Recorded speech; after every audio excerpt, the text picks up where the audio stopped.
Welcome to Talking Voiceovers with me, Gail Goslin, where we interview professionals of the South African industry and hope to inspire all newcomers. Today's guest is Aurelie Stratton, writer, director, producer, photographer, and voiceover. So welcome, Aurelie, and I'm sorry, I'm French, so I have to say it Aurelie. How do you say it in English? It is a French name, so very well pronounced. Tell us your story, and where does voiceover fit in all this? Well, I mean, obviously, we all start out in the acting world, you know. So I lived in the UK for 12, 13 years. You know, when I went there, tried to get into the voice world over there, but the competition there is quite tough. But did the reels, did one or two things, you know. What is different to how it works in South Africa, they have dedicated voiceover artists, agents. Here, your acting agent sometimes also handles your voice work. So they tend to specialize more than we do here. Because in South Africa, I think you just, as a performer, you can branch off into various things, which is wonderful in a sense. You don't necessarily just specialize and focus on one thing. So there are pros and cons to both, I think. What kind of headed me over to focusing on voiceover work was, I suppose, you know, because I spoke Greek as a child, my father was Italian. When you learn another language, your ear is very open to accents.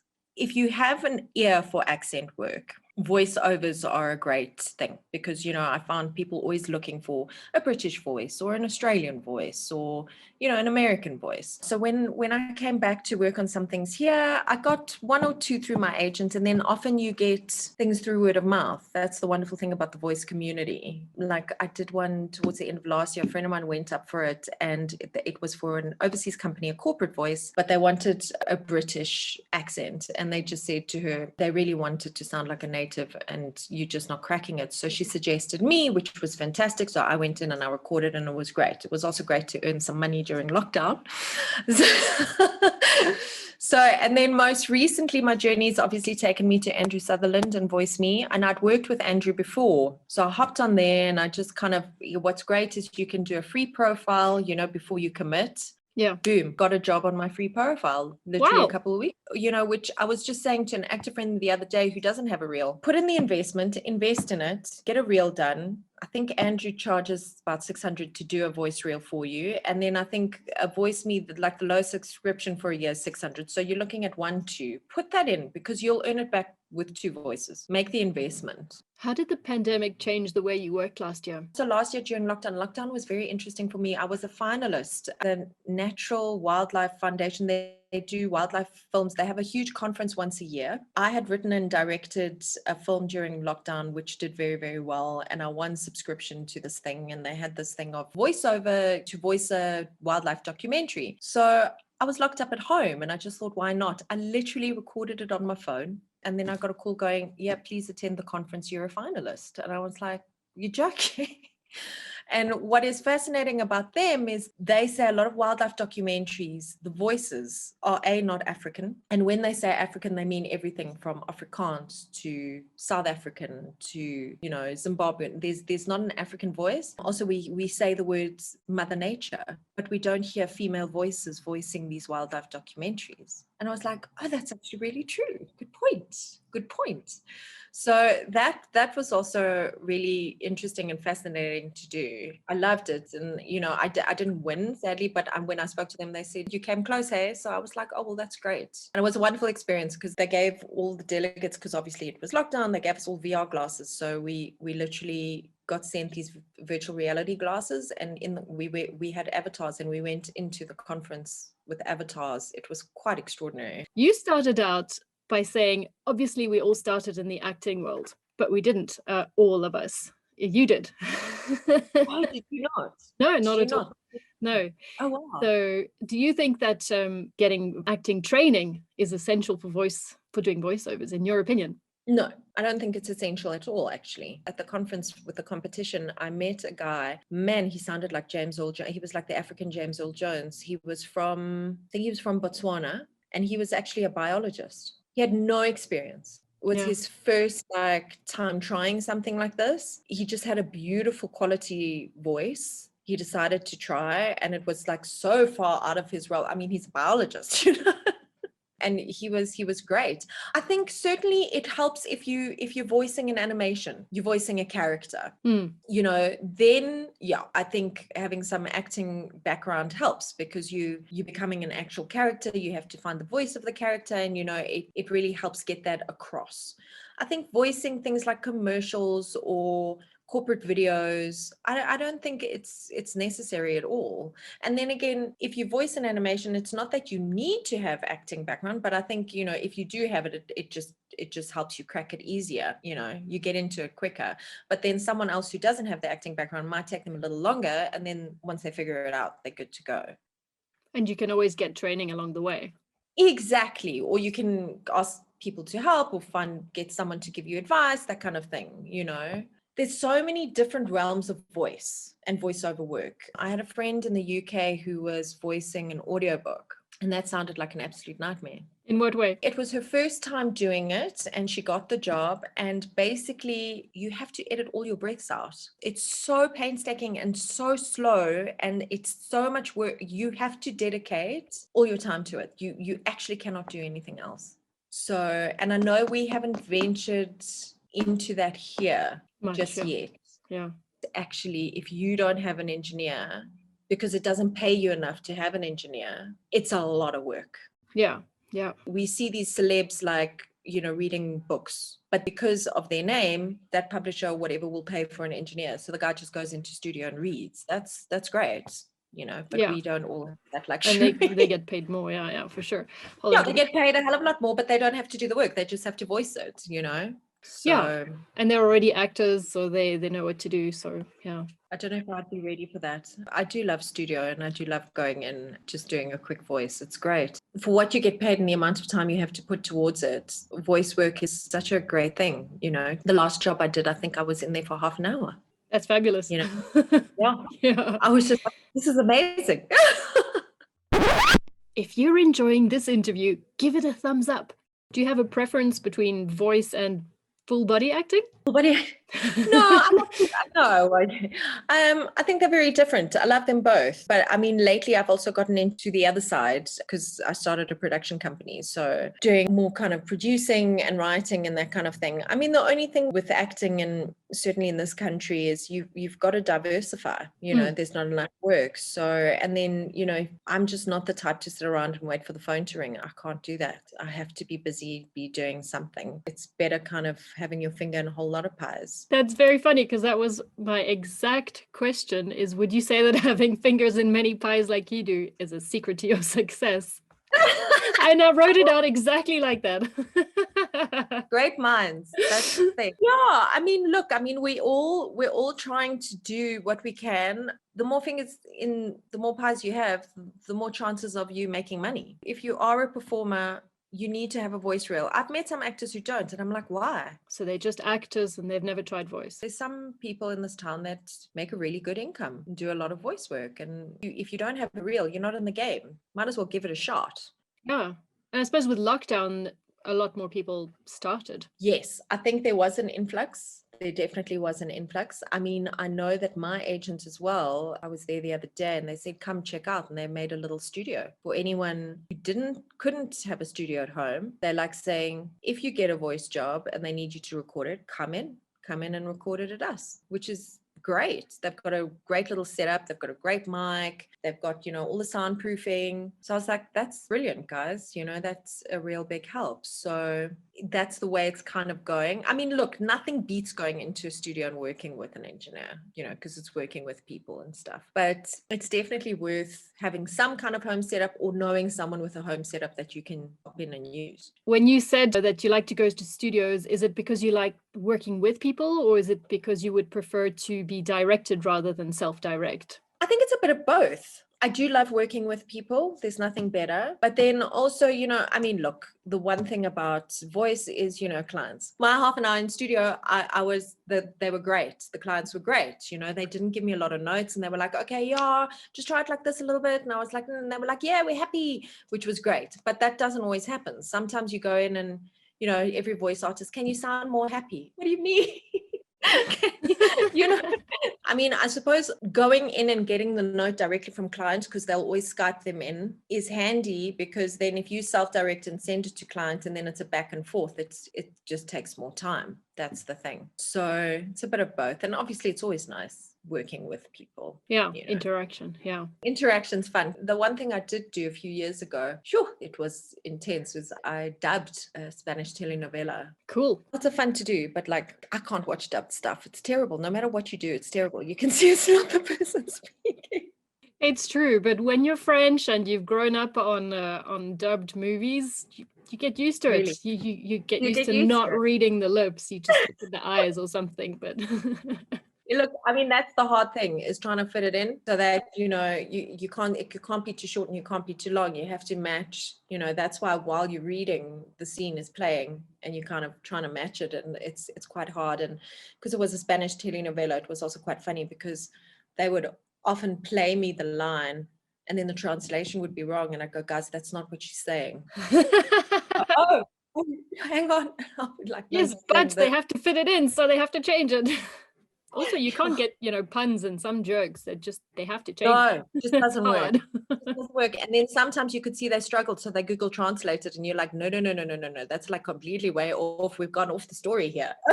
I think you need a good script writer for that to make it also fit just right. But I have to say, with dubbing, it does help. Like for me, it really helps knowing the language. So I was dubbing from Spanish to English, but I understood Spanish. So it really did help me do that.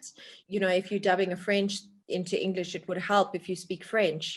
There was one in Mandarin, which they had a whole lot of Congolese guys dubbing the Mandarin into French. I just looked at that and I went, I don't know how you would kill this, but good luck. And so dubbing, did you do that in studio with a director, also directing your tone of voice and that sort of thing? No, so there's a studio in Randburg in Joburg that does a lot of the dubbing stuff. They dub a lot. Basically, you work with an engineer. You go in every day. I had 4 characters that I would dub, so I'd always have to try change, because the challenge was sometimes my characters were in the same scene. So you had to make the voice slightly different. Otherwise, it was just weird. So, I remember the one had quite a high-pitched voice and the one was quite of lower register, that kind of thing. So you would go in and you would try and get as many episodes done as possible in your 4 hours. So you would do 4 hours and your engineer would be there. So he wouldn't really direct you, but he would more like kind of go, no, can you take that in faster? Because he would definitely watch if it didn't match. Like you would match, and then he would go, no, that's not matching. Can you speed it up at the end? Or you'd take a few takes of that and then go. So it was very interesting to do. And those engineers are just incredible, because without them, you wouldn't be able to dub. They're just amazing. Is that the same dubbing as with newscasts, for example, when there's somebody speaking in Spanish and then you hear a voice over saying it in English? They might do that. I'm not sure. I mean, years ago, but this is actually before I left South Africa. So I did a lot of voice years ago. I was the voice of this animated little Scottish guy, and they did this brilliant thing where they'd have their animation on screen in conferences, but you would be in a room and on the screen was a camera, so you could see all the people, so you'd interact with them. So they all thought it was just an animation, and then you'd go, excuse me, lady with the blue shirt, can you stop talking and listen to me, please? And they'd like, go, what? So that was a lot of fun. And when I was working with them, I voiced a documentary. It was the Bolshoi Ballet. There was a whole documentary on them. So when they interviewed the ballerinas, they obviously spoke in Russian. So I had to do the English translation. The easy thing about that and news, I think, is you hear them talking the language, so you don't need to match it. Yeah. Do you know what I mean? Just talk over them. So you kind of talk over them. So she goes, oh, blah, blah, blah, and then you go, I really enjoy ballets from a young age. And so the audience kind of knows, oh, they're translating it for me. Yeah. With dubbing telenovelas and soaps and things, it's got to match because an audience member is watching it as if it's in English. Right. So it's a little bit different. It's interesting. I find it so bizarre, though. There is a Turkish telenovela. My aunt's obsessed with it. It's on SABC. It's a Turkish telenovela that has been dubbed into Afrikaans and is subtitled in English. It reaches more people in South Africa, I guess. I guess. And it's worked for Afrikaans voiceover artists, which is great. What's your favorite type of voiceover that you like to do? Oh, I like them all. I love commercials. I love corporates. I'd love to do like an animated film. I'd love to do it. I haven't done animation since I did that little character years ago. I'd love to do an animation. I think that would just be just so fun. Bart Simpson. Yeah, Family Guy. Now there's a talented voice artist. I mean, he's incredible. Do you listen to the actors whenever you see animations? Yeah, I do. It's not something I can do, but a lot of international voiceover artists who do impressions, they blow my mind. Yeah, that is They're something amazing. else. It is something else. It's quite incredible. I'd love to eventually kind of delve into that because it's all about where you place your mouth placement, your tongue, you know, but yeah, you've got to figure it out and work it out. You now do directing and producing. You Kicked My Dog production, right? Yes. Do you ever cast voice actors for in any of those productions? We haven't yet. We did ADR for our film, our short film, obviously. ADR, you know, when the sound isn't great, actors have to come and match their voice. But there is a project that I can't really talk about, which will need a lot of voice.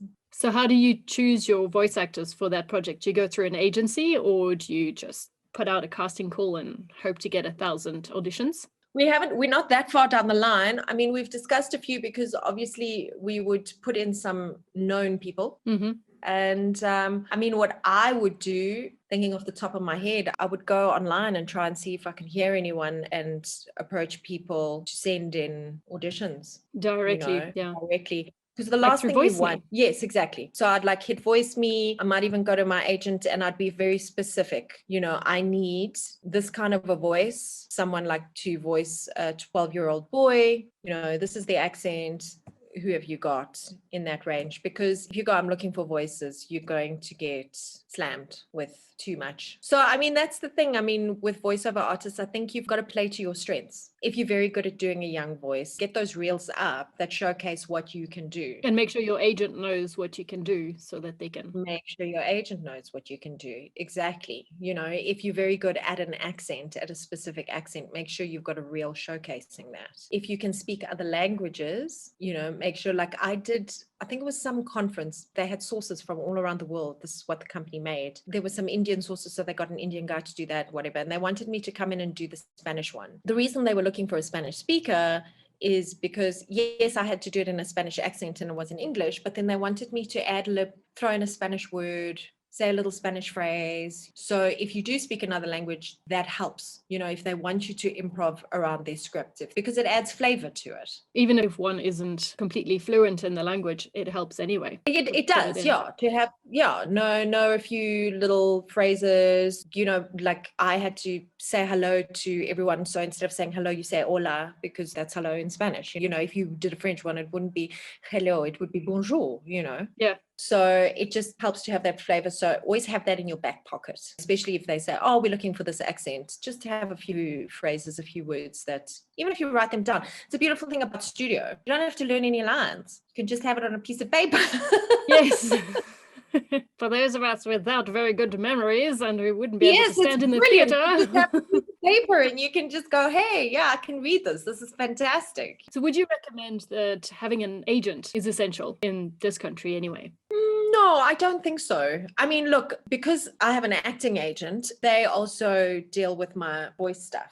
But for example, you know, my acting agent had a lot of people doing the dubbing thing, but I got that dubbing job through a friend. I didn't go through my agent. It was a long time. I think it was like 6 to 8 months that I was going into dub. And I remember speaking to them because then I found out that they had some people doing it through them. So I just said, listen, guys, I got this on my own. And they went, Aurelie, it's absolutely fine. Like if you can deal with invoicing them and dealing with it, because what they're paying you for us to take commission off, you'll end up with nothing. So rather just do it on your own. Oh, that's great. You know? So your agent doesn't insist that every job that you get has to come through them and then take that commission off. No, they're wonderful that way. If I get it completely on my own, let's say it's a huge film job that I get cast without them, you don't want to deal with the contract side of that. So I would take it to them and go, can we discuss commission? Can you do a lower commission because I found the job on my own? They're very open to that, which is great, which is how it should be. Yeah, makes sense. Yeah. What it also brings about is an open way of working, because then performers will always bring you because they trust you. You know what I mean? They'll always bring it to you instead of hiding it from you. Yeah, that's better. better. So yeah, it is better. It's better all around. It's a better way of being. It's just nice to have them as a backup. I mean, they handle my VoiceMe stuff. So on VoiceMe, if clients want to contact them, Andrew sometimes contacts,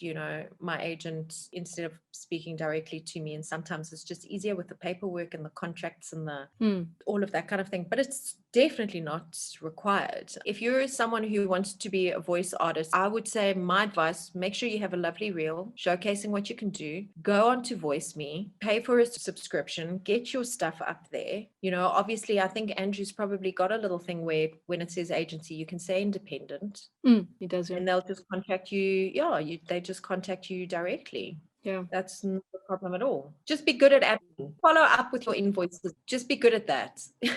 Make sure that, you've done the job, invoice straight away and follow up, That's very good advice, definitely.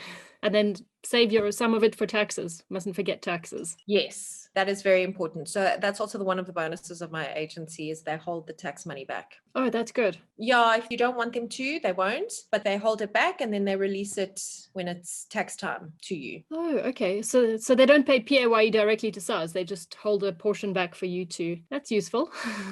I think it's very useful because, as artists, we're not very good. We're like, oh no, I've spent that money. What am I going to do? Now I have to pay SARS, That's very cool. I'm going to have to ask Yeah. you, who's your agent? I'm with contractors. Yeah. I'm with Taryn and Carlin and Zandile and Jacques. Yeah, they're wonderful. They're wonderful agency. There's some great agencies though, But as I say, I mean, that's the interesting thing about being here because internationally they're just voiceover agents. That's all they do. They don't dabble in anything else. So if you are an actor, it's good to have one agent to do everything. Well, yeah, here I don't think we have enough work to have a separate voiceover agent. So whereas I think internationally there's a lot more going on. So of course everything is bigger and better in America, but they have like managers, agents, voice agents, all of that kind of thing. And I also think because voiceover jobs, they are on a much bigger scale. So I've got a few friends in LA who actually voice games. It's months and months of work. It's a lot of money. Then a lot of them, once they voice the games, they get sent to all these conventions because they're the voice of, because the gaming world is huge. Yeah, but you have to be in LA to do that because that's where all the studios are, right? Yeah, you have to be in LA or UK. Some are in the UK. So I mean, yeah, it's on another level. Yeah. Complete super fun. I'd love to do something like that. But I know a lot of actors who went over to the States and that's what they do. That's how they make their money. And they do quite well. With games. Yeah, voice of games. It's quite a thing. I mean, we just don't have it here. That's the thing. I think with everything, the world is going digital. So COVID has been quite harsh on all industries, especially the entertainment industry. But it's also taught us certain things. Like a lot of companies are realizing that they don't need big buildings. People can just work from home and people are being productive working from home. It's not a problem. So there are less cars on the road. People are actually doing all their work from home, and people are even auditioning. It's become commonplace now to do self-tapes. You record your audition at home and you send your tape in. Every actor I know has to make sure they've got a ring light for their phone so that they can record themselves and all of that stuff. And people are looking into microphones and because it's becoming more and more common. So nothing stops you from recording a voice or recording an audition and sending it overseas. It's going to become common practice, I think. Well, for voiceover, it has been with voices.com and Voice 123, everybody's auditioning and sending it in. Yeah, but it's opening more and more. Yeah. It's opening more and more, even more like voices, more and more and more. And, I think interestingly, South Africa is opening up more and more to the rest of the world from an entertainment perspective with things like Octopus Teacher winning the Oscar. I think they're going to start looking for South African voices. They are. There is a demand for South African voices already on voices.com and all those sites. They come through quite a lot. Otherwise, they call them international voices. They like voices that are not recognizable as something specific. So that's a plus as well. Yeah, and that's a plus for us. Yeah. So like I would say to anyone wanting to be a voice artist, make sure you've got a neutral voice. South African accent's really flat, British is you pronounce every single word, every single syllable. So somewhere in the middle. And we can do that because if you just lift up a little bit, you lift up the vowels a little bit and just make it slightly neutral where they can't really tell, is this person Australian?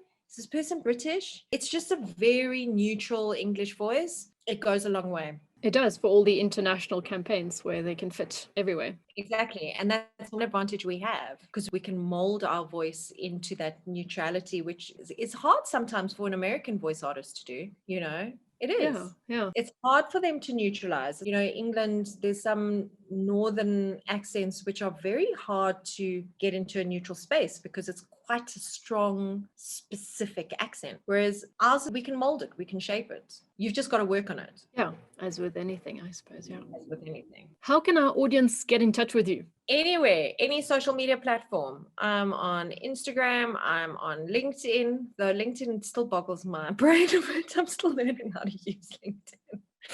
I'm getting into it.